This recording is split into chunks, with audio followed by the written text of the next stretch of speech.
she followed a golden thread in the room and unexpectedly stepped into a fantasy world. Here was a dazzling of crystal and ice, a vibrant kingdom of blossoming flowers, a cloyingly candy kingdom, and a dilapidated, eerie amusement realm. Before the girl could even recover from the shock, 3 regents addressed her in unison as princess, because her mother was none other than the creator of this very fantasy world. We long for news. How is our queen, dear Marie? I don't know. My mother, she died. The girl's expression suddenly dimmed. It turned out that ever since her mother passed away, Lisa had been trapped in grief, unable to move on. She didn't understand why. Her father could act as if nothing had happened and celebrate the arrival of Christmas. He brought out 3 gifts for the children, all prepared by their mother before she died. Her younger brother received a set of Nutcracker toys. Her older sister got their mother's favorite dress, and she herself got an egg-shaped box that simply wouldn't open no matter what. Lisa was utterly baffled, but the letter D on the shell gave her a clue. Drosselmeyer. He must have made this. He was a top-tier mechanical inventor, and also Lisa's godfather, as well as her mother's adoptive father. So while the family was at a ball, Lisa slipped away to her godfather's workshop to seek help, but he asked her to do a small favor first. Look at this damn thing. It moves backwards. Lisa was quite sharp. She quickly spotted that the middle gear had slipped out of place, and in less than a minute, she had it fixed. The godfather could tell that this girl had inherited her mother's inventive talent. The egg-shaped box she brought was indeed his invention, but he didn't rush to help her open it. Instead, he told her to go upstairs and join the ball first. It's Christmas Eve. It's going to be a magical night. As the host of the evening, the godfather had prepared a gift for every guest in attendance, but each person had to first find the rope with their name on it to locate the presents hidden in various rooms. Lisa joined the game too, but on the way, she ran into her father, who had been searching everywhere for her. He immediately began scolding her. I told you not to disappear, and I was expecting to dance with you. Father, I really don't want to dance. Why? Clara, must you think only about yourself? I could ask the same of you. In her father's eyes, Lisa was wallowing in sorrow and failing to uphold the family's dignity. Lisa, in turn, believed her father had never truly loved her mother and couldn't understand her longing for her. The father and daughter parted on bad terms, but the girl didn't dwell on it too much and continued searching for her own gift. Following the rope's direction, she wandered farther and farther off the beaten path until it was almost too dark to see. Then she opened a door, and the light ahead caught her attention. But when she stepped outside, she found herself in a snow-blanketed forest. Lisa was awestruck by the breathtaking scenery. She kept walking, and at the end of the rope stood a pine tree adorned with fireflies, and hanging right inside was the key she had been longing for. She reached out to grab it, but a mouse snatched it first. It's mine. Without a second thought, Lisa dashed after it, but the little rodent kept stopping and looking back, almost as if it were deliberately toying with her. In the end, it used the thin, brittle ice to scurry across to the other side of the river. Just as Lisa was frantic and didn't know what to do, a stone bridge spanning the ice gave her hope. But suddenly, a Nutcracker soldier appeared out of nowhere and barred her way with his sword. Lisa's heart tightened, but she quickly gave her name. The moment he heard it, his attitude did a complete 180. He even dropped to one knee and addressed her as princess. Though Lisa was utterly confused, she was quick-witted enough to realize she could use this to her advantage. Assuming a regal demeanor, she ordered him to help her recover the stolen golden key. To her surprise, Jess actually agreed, and even brought a horse to take her into the forest on the opposite bank. Stop! There he is! Mouse strings.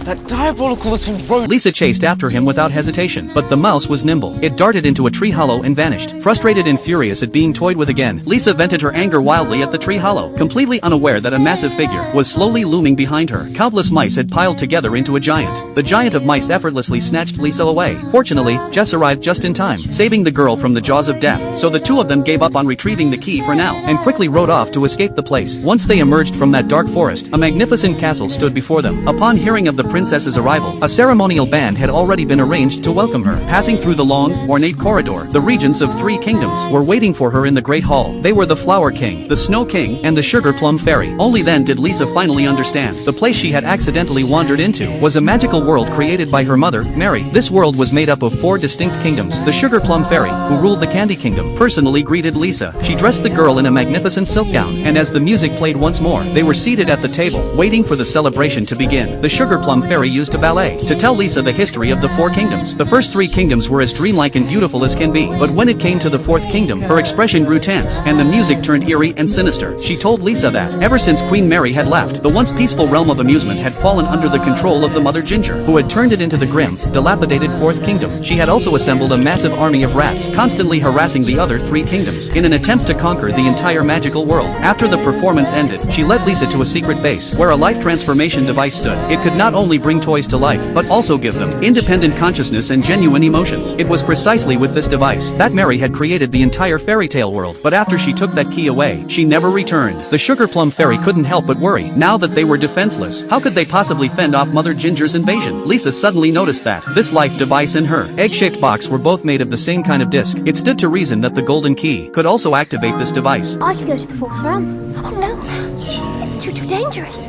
I came here to find that key. Clara, you're not going back there. Even though both of them tried to talk her out of it, Lisa remained firm in her decision. She couldn't just stand by and watch the world her mother had created be destroyed by villains. So early the next morning, the Sugar Plum Fairy assigned her the finest soldiers to accompany her into battle. But things were far simpler than Lisa had imagined. As soon as they entered the mist-shrouded forest, they were ambushed by the rat army. The troops scattered in panic, and Lisa got separated from Captain Jess. Eventually, the rats brought her deep into the heart of the Fourth Kingdom, where she came face to face with the infamous, brutal Mother Ginger. Well, if it isn't Clara Starbomb, I've been expecting you. I'm here to reclaim what you've taken from me and from my mother. My key. Please come in. Mother Ginger tossed the girl into the wide folds of her skirt. Lisa looked up and saw a grotesque clown leering at her. Then, like a Russian nesting doll, more and more clowns kept emerging from her body, surrounding her in song and dance. The atmosphere was eerie yet oddly festive. Where are you going? Leaving so soon. We have a surprise for you. Aberdeen. Lisa was carried by a spinning seat up to the upper floor, and there, hanging in the center of the room, was the golden key she had been searching for. She reached out to grab it, but a sharp voice stopped her from behind. It was Mother Ginger herself in her true form. Though Lisa was frightened, she firmly declared that she had come to take back what belonged to her. But the moment Mother Ginger learned that Queen Mary had passed away, her expression froze. Queen Marie is dead. As if you care. You're trying to destroy everything my mother ever created. Before she could react, Lisa suddenly pulled a lever beside her, startling Mother Ginger into dropping the key. Lisa snatched it up, leaped onto the spiral seat, and sped downward. Captain Jess had also arrived to meet her. After shaking off the clowns, the two burst out through a gap in the skirt, and escaped the Fourth Kingdom with the key in hand. Once they were safe, Lisa immediately opened the egg-shaped box, only to find nothing inside. But her mother had clearly told her otherwise. Everything she would ever need is inside. Not only did the mystery remain unsolved for Lisa, but it only grew deeper. Still, she had no time to dwell on it. She had to follow Jess back to the castle, and hand the key over to the Sugar Plum Fairy. What she didn't know, however, was that this key was not only the means to activate the life transformation device, but also held the very fate of the entire magical world in its grip. Upon receiving the key, the Sugar Plum Fairy was overcome with excitement, and immediately inserted it into the device's lock. As the machine powered up, the once lifeless toys were transformed into puppet soldiers that obeyed only her commands. Hello, boys. Attention. Prepare to march on the fourth realm. March on the... I thought this army was to defend us. Attack is the best form of defense, my dear. My mother wouldn't have wanted I this. don't care what your mother wanted. She's not here. At that moment, the Sugar Plum Fairy dropped all pretense. It turned out that the whole story about Mother Ginger's rebellion had been a lie. All of it was just a scheme to get Lisa to retrieve the key. As Mary's once favored regent, the Sugar Plum Fairy accused the Queen of having gradually distanced herself from the magical kingdom. After she married and had children, that pain of abandonment turned into overwhelming hatred, and gave rise to her ambition to rule the entire world alone. You are horrible. How dare you speak to your queen that way? Guards! Lock them up. Lisa and the other two regents were locked away in a high tower. Guilt and self-reproach washed over her in an instant. In her confusion, she opened the egg-shaped box again, only to find that when she turned the mechanism over, it was a mirror. Everything you need is inside. In that moment, everything clicked for Lisa. Her mother had been trying to tell her that all the courage and strength she would ever need never came from magic or treasures, but from within herself. So she immediately set out to make things right with action. Using her knowledge of physics, she cleverly escaped the tower. Meanwhile, the Sugar Plum Fairy had already assembled her entire army and was marching on the Fourth Kingdom. At a loss for what to do, Mother Ginger's little mouse came to help. It knew the palace's layout inside out, and through the drainage system of the sewers, it guided Lisa safely into the control room. But puppet soldiers were everywhere, and Lisa couldn't get anywhere near the life device. Looking at the toy mice beside her, an idea struck her. She used them to lure the patrolling soldiers away, but she accidentally backed into a bottle and knocked it over, and the soldiers spotted her. She was trapped between two rows of puppet soldiers. Just then, the round little clown burst in. Mother Ginger! At your service, Your Majesty. Stop!